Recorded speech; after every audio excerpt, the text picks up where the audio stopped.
Shalom, brothers and sisters. This topic is about two things: the menorah and the incense. Should Israelites light menorahs and incense today? The reason why, because a lot of Israelites, as you see, like menorahs. Actually, every Knesset I've ever been to, camp or school I've been to, they always light a menorah and burn incense. So the thing is it Torah or not? Because at the end of the day, anything you do in honor to the Most High have to be based off of His law.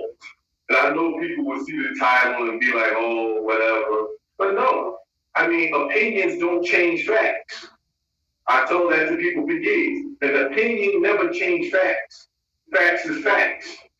So now, in order to understand where I'm coming from, hear me out. Now, when you go to, Exodus 27, verse 20 to 21, it says this, when it comes to lighting the menorah, it says, and you shall command the children of Israel that they bring unto you pure olive oil beaten for the light, supposed to the lamp to burn continually.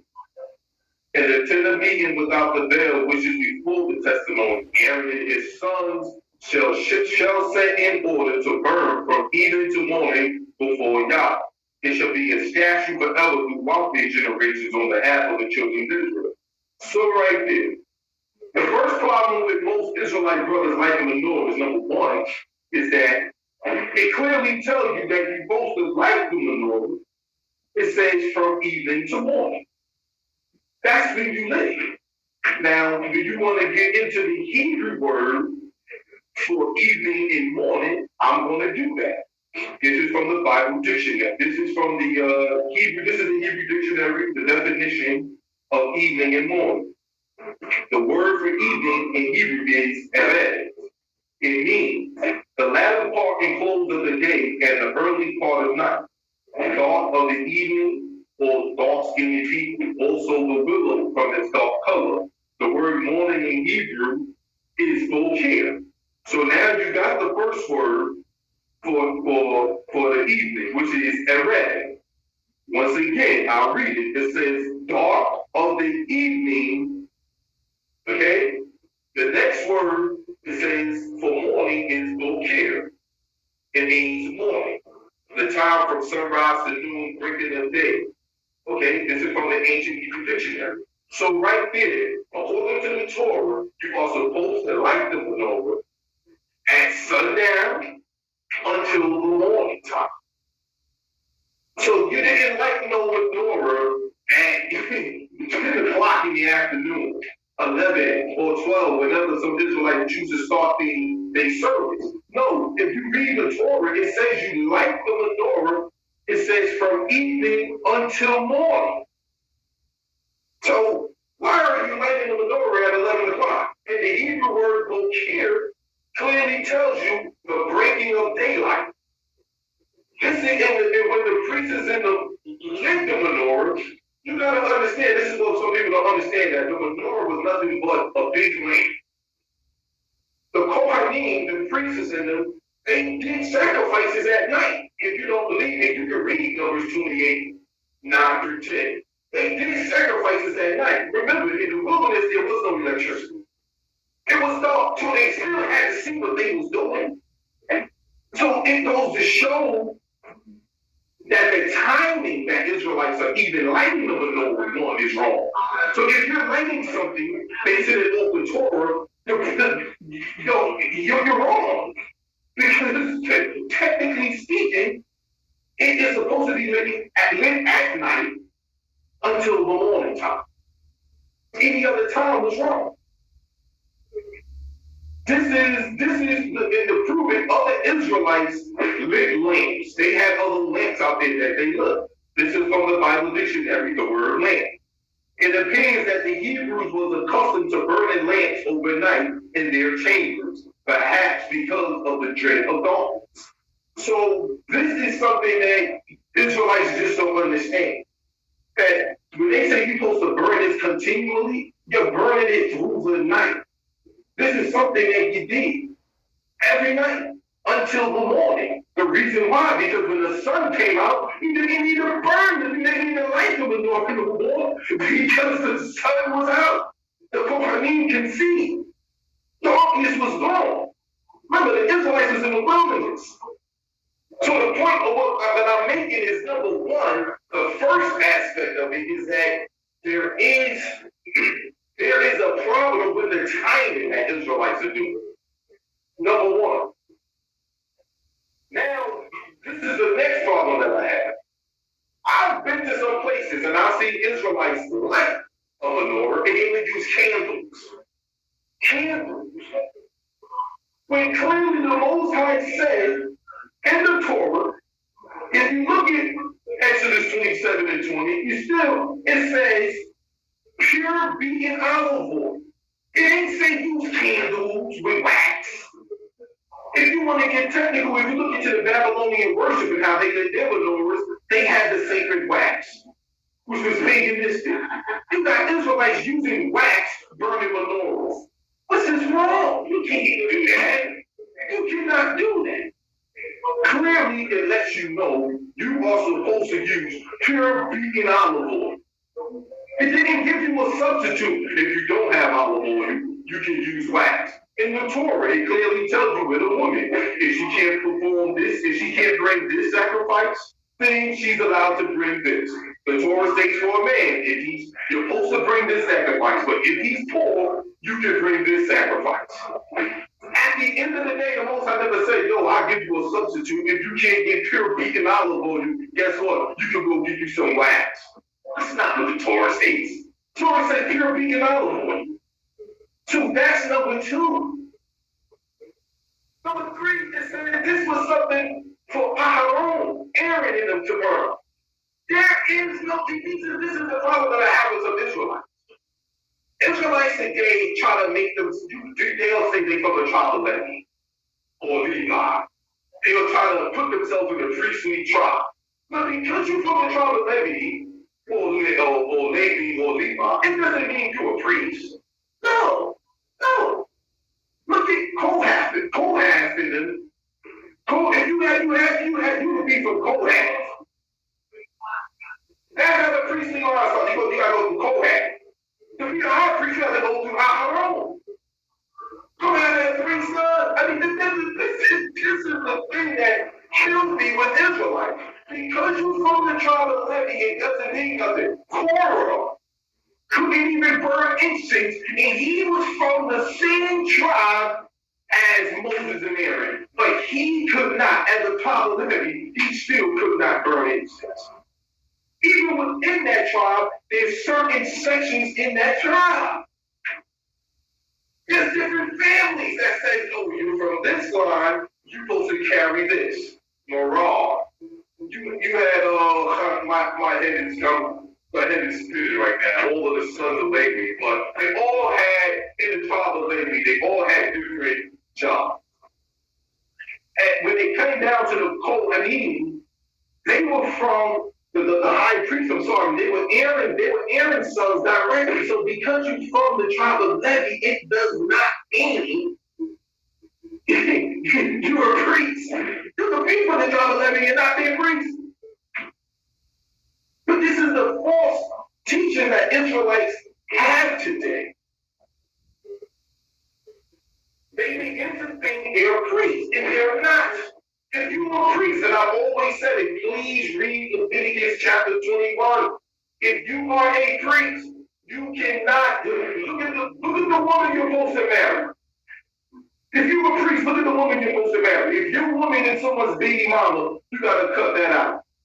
Read Leviticus 21 and you'll see for yourself. Look at all the rules and the laws of a priest. And I always get brothers with this. I'm gonna start looking at your woman. Because if your woman don't fit the characteristic that the Most High said the wife of a priest should be, there's an issue right there. So this is what I'm saying. When you look at the timing, it's wrong. When you look at the oil that brothers are using, it's wrong. I've seen brothers use wax. That's not Torah. They liking Manorah at 11 a.m. I said, what Torah you reading that says you're supposed to like the Manorah at that time? Unfortunately, Israelites, I know a lot of Israelites want to do priestly things, but the Levitical priesthood is over with today. It is over with. This is something that Israelites just don't want to grasp. It is over with. It is over with. If you commit a sin, you telling me you want to go. How you going to be forgiven? If you're doing Levitical priesthood, read Leviticus. Read the book of Leviticus and see what it says about being forgiven.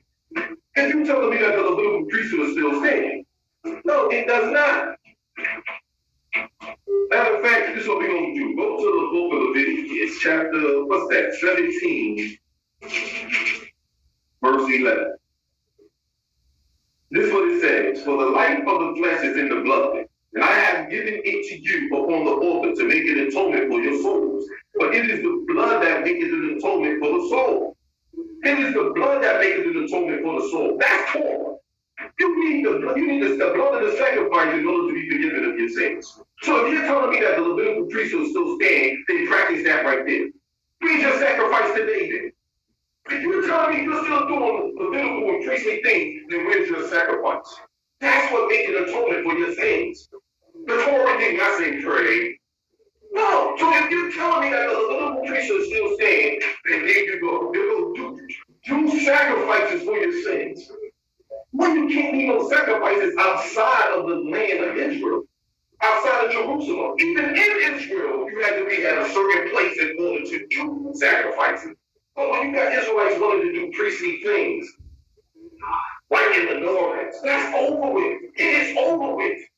The reason for the Menorah was for the Kohanim, the priests, to do sacrifices at night. That's over with now. You do not need to light it. And another problem that I have with Israelites is this. You got Israelites, the Torah clearly tell you, this is from the book of the Torah, Exodus 35 and 3. It says, ye shall kindle no fire throughout your habitations upon the Sabbath day. You're lighting fire on the Sabbath when the Most High said you should not kindle no fire. What are you going to tell the Most High why you kindling fire? Oh, I'm doing it because I'm supposed to light your menorah. Time out.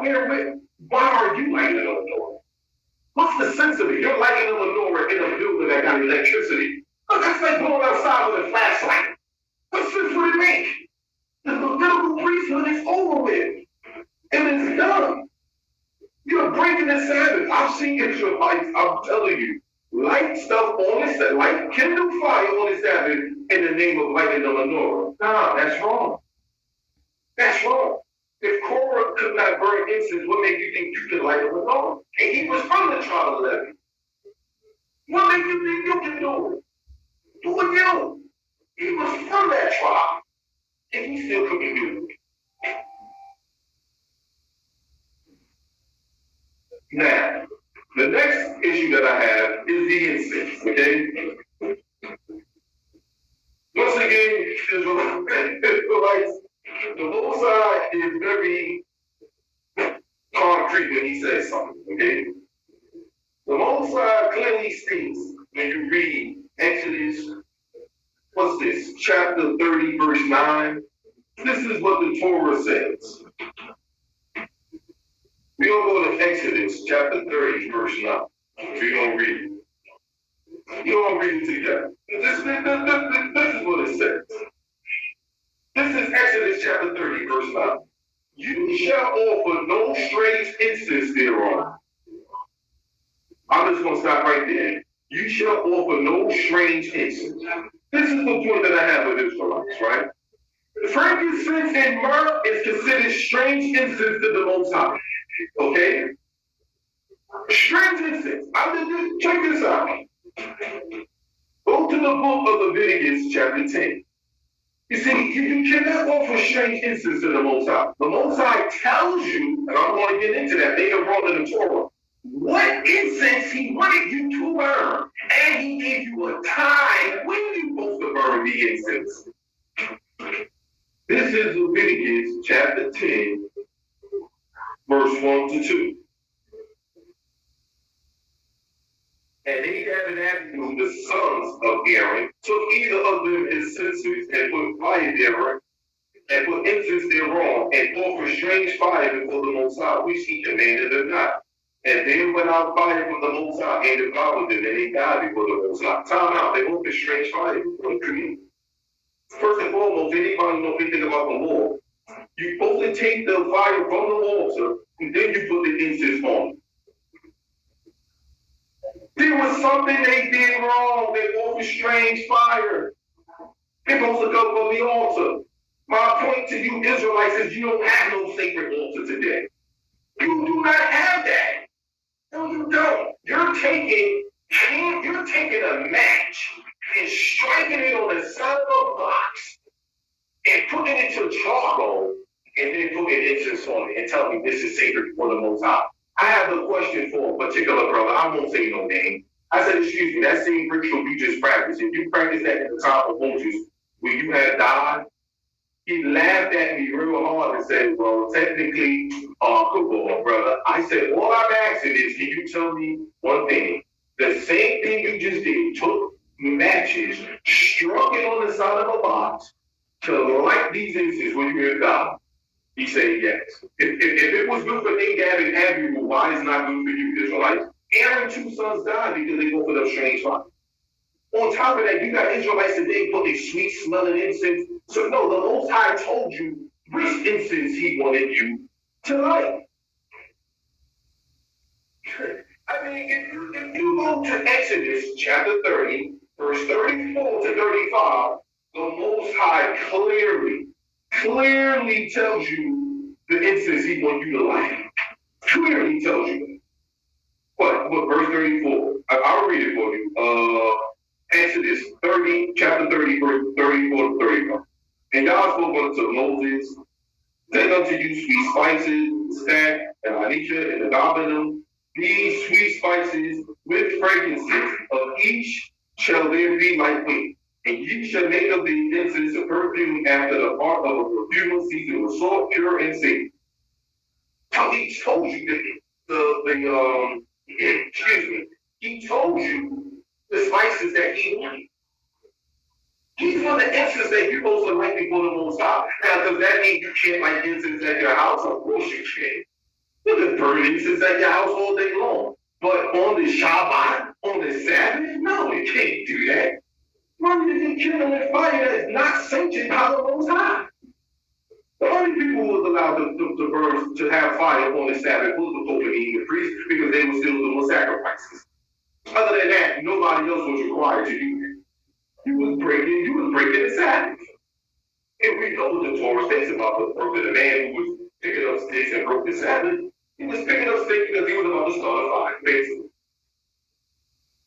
So that point right there, the Most High gave you, and he gave you 5 seasonings, and that's the ingredients when it came to lighting incense. He never put, the Most High never said burn. You can't burn. Yeah, it's like burning frankincense and myrrh, and they connect it in honor to the Most High. No, that's wrong. It is wrong.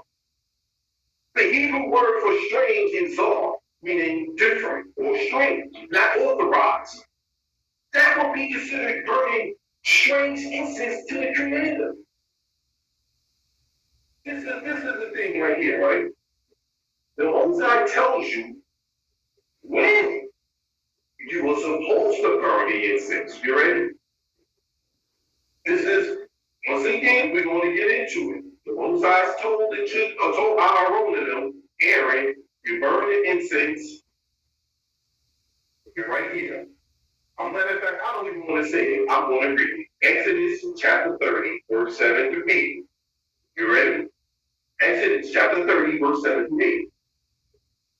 And Aaron shall burn thereon incense of sweet spices every morning. Every morning, the word for morning is both care, Israelites. Very early in the morning, when he dresses the lamp, he shall burn. So when he dresses the lamp, so remember, at nighttime, they will light the lamp, he'll light the menorah, and when he's lighting the menorah, he's supposed to burn the incense. In the morning time, when he's cleaning the menorah, early in the morning, he's supposed to burn incense then. And the next time the Most High said you're supposed to burn incense is on Yom Kippur, where the Kohen went into the Holies of Holies and they had to smoke the place out. There is no other time the Most High told you to burn incense. Yeah, I never said burn incense on the Shabbat, on the Sabbath in honor of me. To me. What does incense do? I had somebody tell me, oh, incense run away bad spirits. Well, if that's the case, there won't be no Israelites in their place of worship because most of them are obeying righteous. They ain't changing nothing. Look at this folklore. It chased away bad spirits. Well, I'm sorry. You haven't chased away some of the bad spirits I've seen in some places I went to. But once again, I'll read Exodus 37 and 8. The Torah is going to tell you, hey, you're supposed to light incense, ready? And Aaron shall burn thereon incense of sweet spices every morning. When he dresses the lamp, he shall burn. And when Aaron lighteth the lamp at dusk, he shall burn it, a perpetual incense before God throughout your generations. So the Most High gave you 2 instances when you're supposed to burn the incense. At night when he lights the lamp, the menorah, and at early in the morning when he's cleaning it. That's it, very early in the morning. Then the next time the Most High said you're supposed to burn incense, right here, Leviticus 16:13. I'll read it. It says, and he shall put the incense upon the fire before Yah, that the cloud of the incense may cover the ark cover that is upon the testimony, that he die not. That was on Yom Kippur, Israelites. He never said do it any other time. So you lighting incense in your place at 11 o'clock, that ain't right. You lighting incense in your place at 12, 1 o'clock while the sun is up. No, that's not right. The only time the incense was lit, remember, Yom Kippur came up once a year. So if you just remove Yom Kippur, every other day, the incense was only supposed to be lit at night when you light the menorah, and in the morning time when you're cleaning them. That was it. After there's no other. That's how you're supposed to burn incense. And I love incense. Trust me, I love burning incense. I burn incense. You want to burn incense? Burn all the incense you want. But on the Sabbath, no, that's wrong. In worship to Yah, oh no, that's wrong. Because when it comes to that, Yah gives you ingredients on which ones you're supposed to like in honor of him, the ones that he said. No, you can't just take frankincense and myrrh and burn it on the Sabbath and say, yeah, this is what the Most High wants. Now you're adding and taking from the Most High Torah. And if you don't believe me, speak to Nadab and Abihu, Aaron's sons, who will tell you if you play around with the wrong ingredient or you play around without following the order that the Most High gave what happened. Go dig up Korah and let him tell you what happened. If you light an incense and it's not authorized by the Most High, or you ain't the person authorized to even light the incense. So with that, I say shalom.